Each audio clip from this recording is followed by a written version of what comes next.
Legends fans, it's your boy Beaky with the Elder Scrolls Legends Central, and I'm back once again with an absolutely fun community video. There's somebody I really gotta highlight from the community because I think this post right here is worth your guys' attention. And come on guys, only 5 upvotes. We could do better on the Reddit community because this one's coming out from Dark Valenta. He's asking everybody to introduce themselves and share about a little bit of fun information about them and Legends and how do they play the game, what they've got the most value out of, common cards, and so on and so forth. And so for today, I'm going to actually answer these questions, and I want to give Dark Valenta a big shout out because I really like the response from this, and I hope that more people see this and actually participate because this is the fun type of Legends post on Reddit that I like seeing, and it gets the community talking with each other and just interacting about the game. So here we go guys, I'm going to answer these 10 questions and I hope you guys go ahead and answer them as well. Links into the description for the Reddit post. So start off with number 1. So how long have I been playing the game? Now this is a question that's kind of hard for me to actually give you a specific length of time. All I can really say is at least 1 year. The reason for this is October 2017, and I definitely was playing before October last year. But I don't know if I started in July, June. I don't think I've been playing since the closed beta started. I don't think I got right in, so it must have been a few months after the closed beta then I started playing the game. So I really did want to try Elder Scrolls Legends from all the way back when I saw it at E3. Bethesda had that E3 press conference all those years ago, and if you guys want to go on my main channel, the video's still on there, where every single year I review all the E3 press conferences, and Bethesda did theirs, and my friends and me and a bunch of other people were talking in a PlayStation Network party, and I was the only one hyped for Elder Scrolls Legends. I was like, yo, I know I don't play a card game right now, but I would love to play a card game based around the Elder Scrolls franchise. Why not? And I was really excited for it, and once the closed beta signups happened, I signed up. I didn't get into it right away, but I did eventually get into it and I started playing. So I can't say it's going to be like a year and 5 days. I can only say it's over a year. I'm thinking this probably was June or July of last year, so that gives you a kind of idea, but at least 1 year. Let's move on to the next question. Number 2. What deck do you currently use? Well, I think we need to head into Legends and actually take a look. Right now, I am playing what I like to call adoring memes. I make decks that are fun for me to play, and with that, I put together a deck all this around Adoring Fan and getting it multiplied, basically making multiple copies of it, using Mundistone to get them have keywords, just kind of trolling my opponent in a way. It's not really trolling the opponent because I'm going to lose the match in most cases, but I want to get as many Adoring Fans on the field as possible and just have some fan with Adoring Fan, Mundistone, and getting it powered up and try to win the game by using Mundistone as our guard. So that's what I'm playing currently, just a fun little deck. And here we are with number 3. Which common card have you got the most value out of? Well, how about you guys just go ahead and take a look.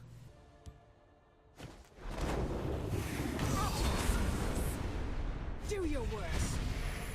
Hate to see this. Shame on tape. It had to be Lightning Bolt. It just, come on. As a common card, it had to be Lightning Bolt. Think about how many times Lightning Bolt has saved my butt as a prophecy. It just had to be Lightning Bolt. So definitely, that's the one.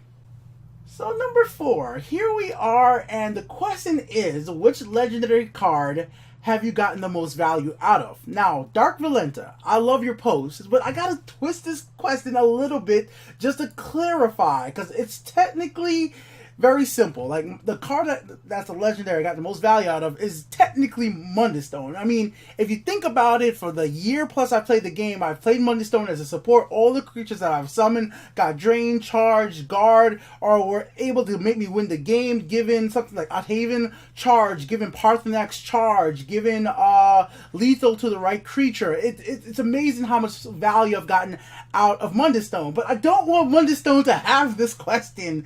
So I want to just twist your question a little bit and say, which creature have I gotten the most value out of? You know, a monster that I'm able to attack with. So if we go with that as the definition here, well, technically, right now, the card that I've technically got the most value out of since playing Legends is actually this, the Burglar.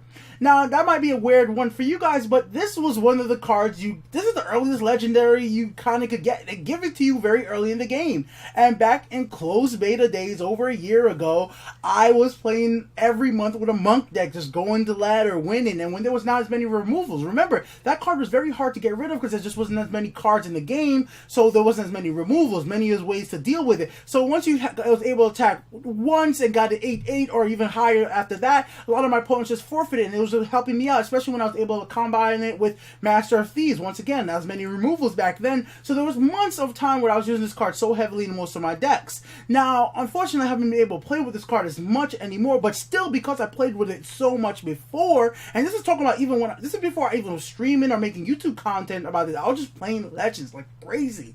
I was playing Legends, so I played Legends enough that's what made me decide that I could be educated enough about the game to make a YouTube channel, right? Because I didn't want to make a YouTube channel around a game that I don't think I have any knowledge about, but I think I know enough about the game that I actually could share some of those knowledge with you, and that's why I know I played that card so much. Now, nowadays, the technical card that I have the most value out of in Modern is Wood Orc Headhunter, because for the last 4 months, I would say Orcs have been my #1 go-to for if I wanted to play some rank and not have to think about anything, just a deck I know. My Orc Banner deck is just what I love playing, and this deck just works, and it works because the Wood Orc Headhunter's charging ability is amazing. It's not a unique card. I've gotten so much value out of this card. Orcs hit face, win match.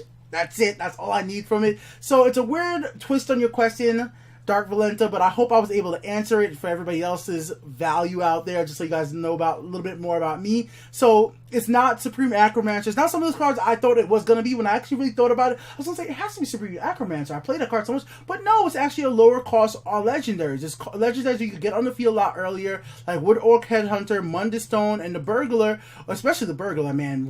Oh man, close beta, this card was so valuable. Today, it's a shame. What happened to my pillow for monks?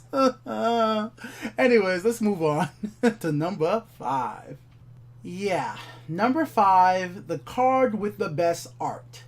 Now, once again, as somebody who wanted to go to college for art, I really did want to go, but you guys know how families are. They want you to go for something practical, something that can make money. You can't make money in art. Nah. Forget all that. Let's get back to the question at hand. Picking one card that I like the best art of in the Legends is hard with so many cards. But I will do it, because we do know there is a lot of cards out there with excellent art. I mean, like, for me, one card that I really appreciate the art is like High Finger Marauder, my favorite card in the game. This is my favorite card in the game just because of what it is and the concept, how it works with the Elder Scrolls franchise. In a sense, the High Finger Marauder is literally what you do in a Skyrim game. You kill your enemies, then you take your weapons, you loot their weapons, and then you use those weapons for yourself. And that's what he's basically doing in the game and in his art. In his art, he's killing his enemies, and you see the swords of the fallen victims on the floor. He picks those weapons up and uses them for them himself. And the same thing with his concept of his effect. He attacks the opponent and then steals items from your opponent and then uses it for himself or his fellow friends in the battle, you could say. So I really like the concept and the art, how it works with that. But it's not number 1. And I mean, another great card is Supreme Acromancer. Acromancer or Acromancer, however you say it. I'm horrible at pronouncing names. Is amazing. This card is amazing, but it's still not number 1.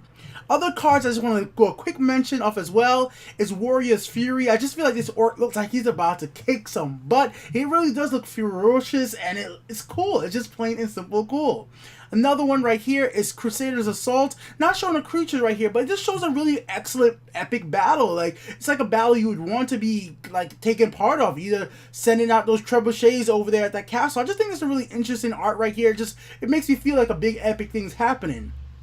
Now, but number 1, and I don't think it's going to go to anybody else, it has to be the Archmage. Guys, this card is just phenomenally detailed. Just look at the armor on this dude, man. Just every little detail here is amazing. Even in the background, the things on the wall, his hair, his hands, the glow. I mean, there's a reason why we see this all the time in Legends promotional material. There's a reason why this art is constantly all over the place for Legends, because even Bethesda and Direwolf know this card is just so find. The artist did such a good job with this. It's just really personifies power, intensity, and kind of a little bit of mystery. Like, whoa, what's this dude up to? Like, about to cast this huge spell. So I really like this art right here. I think it's technically the best. I just think there's a lot of really nice detail here. Like, there's a little shadow the glow coming off his hand onto his pants leg and his upper left body. I think that's all that little elements there are just really great.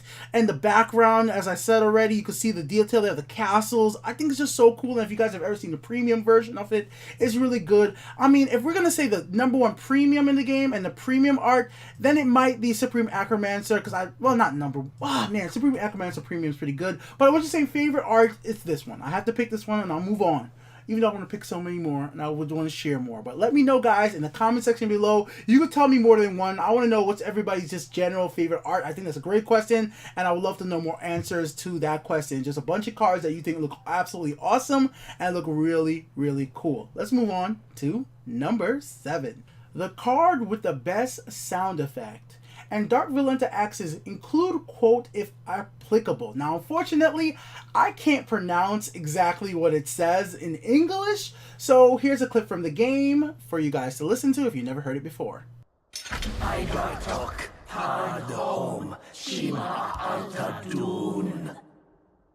Yeah, I like that a lot. I actually use it as my follow sound on Twitch. When people follow me, I have it turned down a bit, and that's a notification that pops up along with the card. And I think it's just, I love it. It just fits the game so much, and I love the College of Winterhill from Skyrim, so that's why I included it. And let's move on to number 7. So number 7 is card with the most annoying sound effect, include, quote, if applicable. And I just want to apologize. I'm not even going to tell you what it is. Just, you might want to mute your speakers for the next 10 seconds.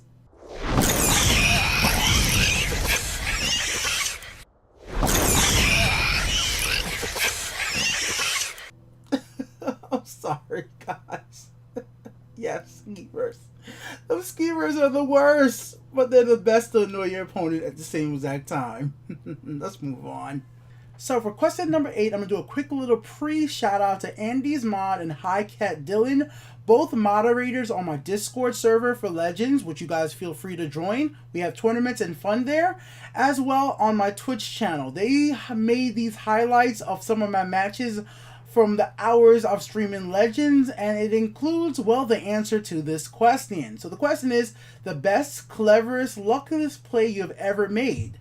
Now, to be fair, I wanted to actually include the luckiest play I've ever made, along with probably the saltiest I've ever been without saying words. Like, you could see it in my face. So let's go check out the lucky one first, and then the saltiness. The lucky one is coming from Andy's Mod right over here. So here you go, guys. You guys can see it. Take a look. Check it out. It is called Prize Chicken WMD, Weapons of Mass Destruction. So take a look, guys. Let's see. You guys ready? You ready? I hope you guys are ready to clip this. This is for all the Elder Scrolls Legends memers out there. Oh my god, I love Prize Chicken. Woo!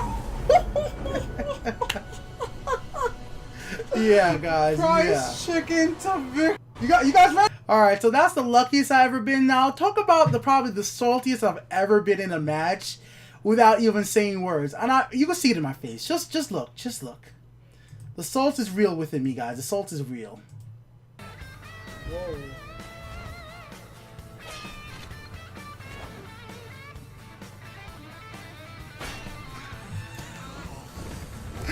Oh, it hurts so bad. Just look at my face.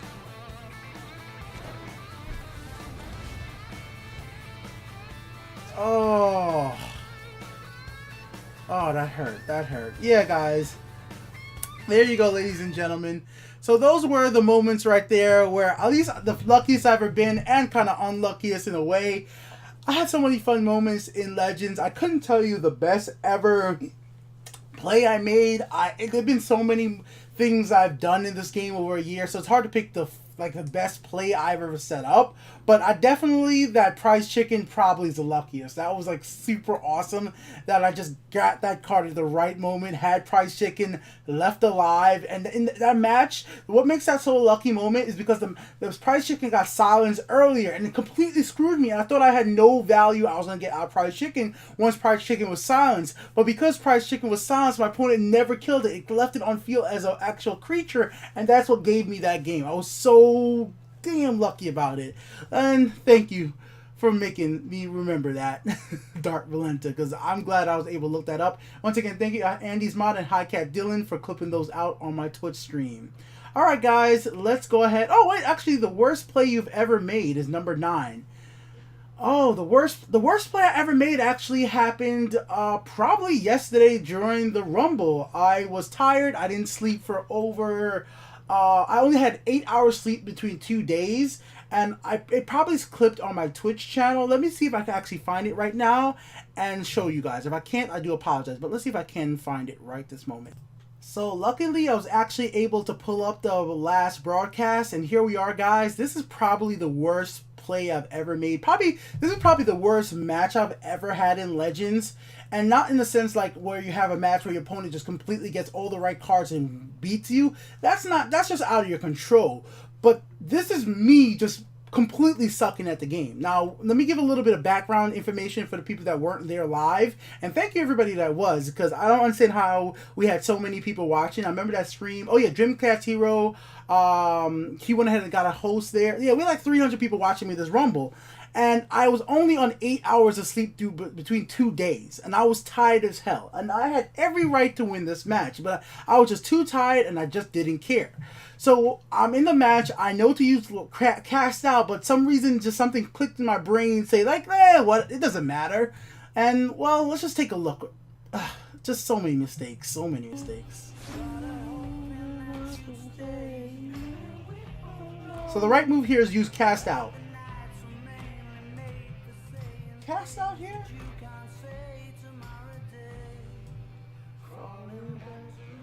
So I'm singing the song, reading chat, tired as hell, and I'm going through my cards, and I even say use cast out. I say use cast out, but some reason. Their time grows short. Oh fuck! What the fuck? What the fuck? What the... Oh God. Okay. Yeah, yo, it may not even show. I was just so mad at myself that I really played Royal Sage without hitting face first to get any keyword benefit, and I didn't even play the cat. Like, oh, it has to be the one. This match goes on. All right, let me show you how bad this match gets. I make so many mistakes. I'm so tired while streaming in this match that at the end of the match, I literally barter away, just for the hell of it, because I lost at this point. I barter away a lava archonaught. Let me see if I can get to that part. All types of bad. Hold on, let's see.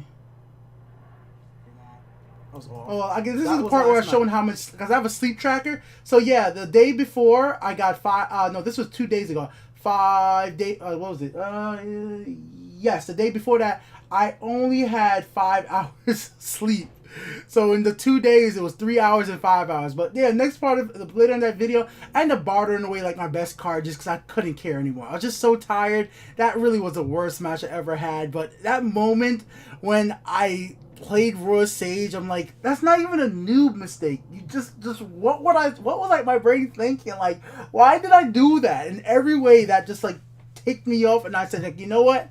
It was time to get to bed, and I finally got some sleep, and I'm awake now, so I'm feeling better, and I'll probably have a stream later tonight anyways. Hopefully tonight. I'll let you guys know. Alright guys, let's move on to the next questions. Number 10. Best crafting decision you have made. Oh man, best crafting decision. So with so many cards in the game, it is seriously a hard question to decide what was the best card I ever craft. And I actually do think, if I think about my whole entire time of playing Legends, getting enough soul gems to craft an extra Supreme Acromancer probably was the smart move. Now, this is back when, once again, this is about closed beta time, when, once again, not as many removals in the game and all that stuff. And still, this card has been nerfed multiple times. Like, having 3 copies of this card was so value. And it was like, this was one of the first early cards I wanted to have 3 copies of. And it really did pay off for a long time. Played it a lot. So, Supreme Acromancer, I'd definitely say probably was my best crafting decision overall in the long term of playing the game. I'm sure there's some new recent cards with Heroes of Skyrim that I've crafted and got really good value out of. But if I really think realistically, it has to go to Acromancer, right? Think about, if you've been playing this game before she was nerfed a bunch, think about how valuable this card was. So, like, for people out there who've played this for a long, long time, like the Justin Larsons out there, CVHs, Bradford Elite, like those, like, they know how great this card really is, like, way, way back. Because, once again, anytime you play when there's less cards to take out something like this, or more ways to use, it's just so valuable. So, I'm going to give it to Supreme Acromancer for number... That question was, let me look it back because I actually kind of forgot. That was number 10. And number 11 is an interesting question because it has absolutely nothing to do with Legends. Alright, your top 3 favorite movies. Now, I know my top favorite movie off my top of my head, and some people absolutely hate this movie. They don't give no love to it, and I just don't care because I am a weird person. I'm going to bring up the poster for this movie right now. And you guys, some of you guys are going to hate me a little bit more than you probably already did. And if you like me, you're going to like me a little less. My favorite movie of all time is Armageddon. And I am not joking with you. Now, there's multiple reasons for this. So I saw this with my family when I was younger. And it just like, it was one of those things where my family liked it. I liked it. I liked the Aerosmith song at the end. And it's some... Alright, I'll tell you exactly what it is. There's something I like about disaster movies, as fucked up as that kind of sounds. I always love the part in the movie when mankind, humans, put aside their differences and come together, say, hey, the world's about to go to shit. How about we stop fighting with each other and stop the world from going to shit? Like, let's try to work together. I don't know. In all disaster movies, when that kind of situation happens, or like at the end where people try to come together and like help each other just out of the kindness, I like that. I know it's a disaster. I like that pure, just like, people can be good given the right world ending situation. I know obviously the world ending situation ain't happening in real world, but something about that always, I just like that feeling, and I think Armageddon gets that feeling done really well. The speech from the fake president, obviously the movie, I love that in this. I really think that's like really awesome, that little speech right there. The idea of going to space. Remember, I saw this when I was a kid around the right time.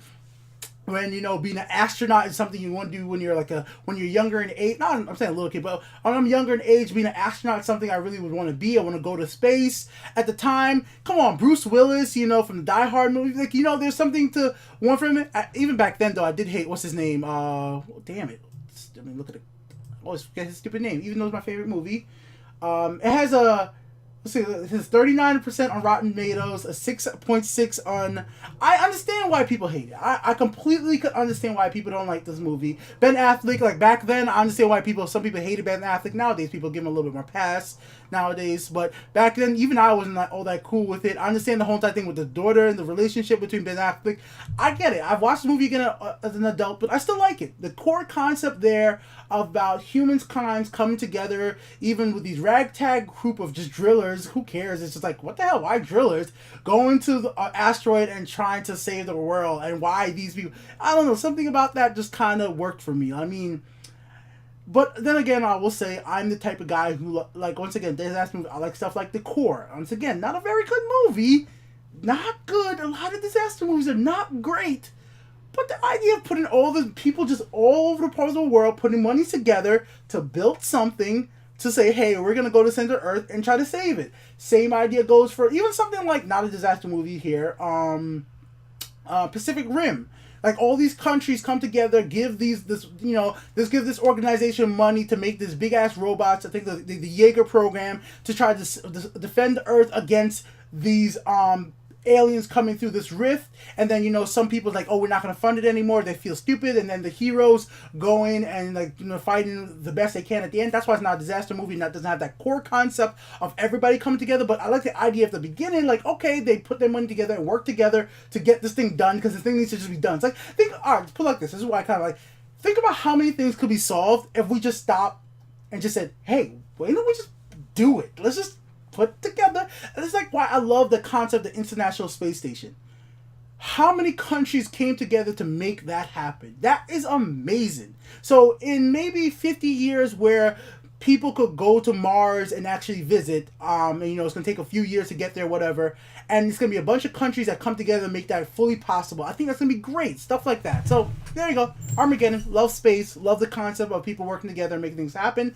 I know this is kind of a longer way of talking about that, but my other top 2 movies, that's something I don't know off the top of my head too well, because I like a lot of movies, but I know movies that I like a lot and I could consider them high up. Gladiator is one of those movies that I think is phenomenal, the soundtrack, and I don't think anybody could really hate me for saying Gladiator is number 2, because I could watch Gladiator tomorrow, could watch Gladiator today, and I could watch it the next day and I'll be happy. I think most people respect Gladiator as an absolutely excellent and really good movie. If I had to think of number 3, I'm actually going to pause the camera for a second because I can't think of a number 3 right now. So just give me back 2 minutes. Well, you guys not, it's going to be instant for you guys. So watch, I'll be right back. So yeah, instantly back. So some of you guys probably are wondering why don't I say like Star Wars in the back. I like the Star Wars films, but I wouldn't even classify most of them in my top 10. And that's my own personal taste. I love them. They're good movies, but the movies I like are vast and very different. So that's the whole thing to it. Like I said, number 1 is a disaster movie that people usually hate, Armageddon. Number 2 is Gladiator, old school, like fighting, really inspirational movie, like, you know, getting revenge against a really big bad guy, you know, that type of movie.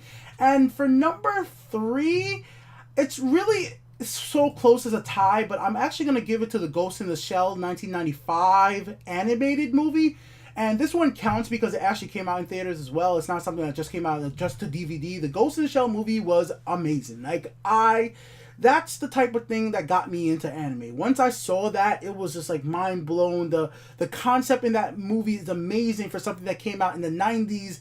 That's such a big thinking movie ahead of its time, that some of the topics that came out in there about cyborgs are being discussed nowadays about like, wow, what if this happens, and so on and so forth. So I'm absolutely going to give it to number 3. It's going to be Ghost in the Shell, but I'm going to actually do a top 5 list, and this, I guess, shows you how varied my taste in movies are, because my number 4 would be Reservoir Dogs. Oh man, as a crime drama movie, just the characters, there's so many great actors in Reservoir Dogs. Now, if you guys have never seen Reservoir Dogs, I highly suggest you go see it. If you're a kid, probably stay away from it. It gets bloody, it gets kind of violent. Stay away from that one. So you might not want to watch that one.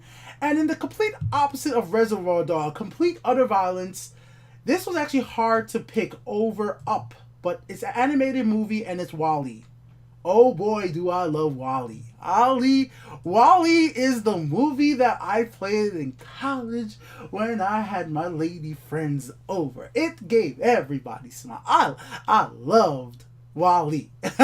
WALL-E, oh man, WALL-E is a good movie in so many ways. Of those Pixar movies, it's my favorite. I think this movie is phenomenal. Up is a very close contender to WALL-E to me, but I'm gonna go with that's my top 5. WALL-E at number 5, number 4 being Reservoir Dogs, number 3 being Ghost in the Shell, number 2 being Gladiator, and number 1 being Armageddon. There's a lot of other great movies I love. I'm probably not thinking of something that would knock something else off, but nothing's knocking off Armageddon. Armageddon is staying up there, and so is Gladiator. Those movies are definitely at least in the top 3. I could change Ghost in the Shell around, so something else might knock off Ghost in the Shell. But right there, that's what it is, guys. I would love to talk about movies, animes, and stuff more, but I probably should end this video out right quick. But in case anybody quickly wants to know, because I like making YouTube videos and I like talking about stuff like this, so let me just throw it out there. My favorite animes, I could do that off the top of my head. Quick. My favorite anime, number 1 is Full Metal Alchemist / Full Metal Alchemist Brotherhood. Number 2 is Death Note. Fire. Watch Death Note. Absolutely phenomenal. And then Dragon Ball. Not Dragon Ball Z. I like Dragon Ball Z, but I actually give number 3 to Dragon Ball. The classic Dragon Ball with young Goku. The thing is comedic, funny, action-packed. I love the way everything is drawn.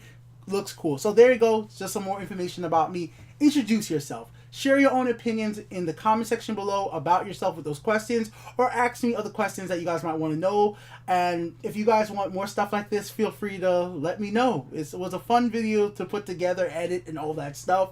Oh, I love when Reddit produces great content for me to commentate on as well. So I want to do a big shout out once again to Dark Valenta for bringing up this topic. Till next time, guys, like if you like it, dislike it if you dislike it.